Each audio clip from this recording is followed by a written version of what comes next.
About 35 years ago, just a little short breath ago, I lived in Boston, and during the holidays, I would try to get over to Boston University and to share the joy of the holiday with some Jewish students as best as I could within my limits. So one holiday was the holiday of Sukkot. I took a walk. It was about 2.5 mile walk, perhaps 3 miles, from my home to Boston College, or rather Boston University. And I parked myself on Commonwealth Avenue, for those who are familiar, looking for Jewish boys and girls to say the blessing over the 4 species called the lulav and the etrog on the holiday of Sukkot. And this is an important commandment in which we bless God and we thank God for all of our blessings, all of our bounties, and combine and unite as a single people. A young man came over to me. He was obviously not Jewish, and he asked me, "Do you have God in your heart?" That's a very profound question. And I'll explain why it's a profound question. The answer is yes, I do, but it's not apparent. And he said, "Well, I do. And I'd like to address that.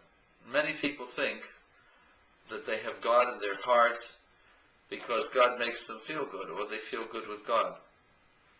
That is not having God in your heart. That's enjoying yourself, or imagining that you're enjoying yourself.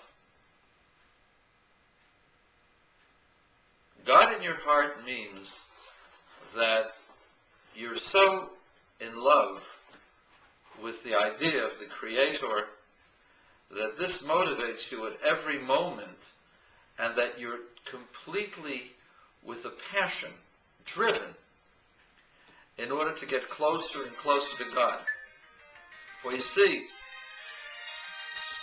the love that lies buried within the heart of man wants God very, very deeply, very greatly, more than a child wants a parent, more even than the body wishes to be one with the soul. For God is not just my soul, God is everything. And the soul recognizes that and feels that. And when the soul really feels God, then there's nothing in the world that it wants other than God. And this is 24/7, 365 a year. This is something that is ceaseless, boundless, and motivates the person continuously. And so, for all of you out there who think that they have God in your heart, if you have any other desire, if you have any other interest really, at other times, that's not God in your heart. That's a bellyache. God in your heart is an excitement and a passion that is ceaseless.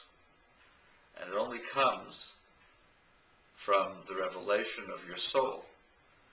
And this season, the season before Rosh Hashanah, is the proper time to develop the feeling of God in your heart.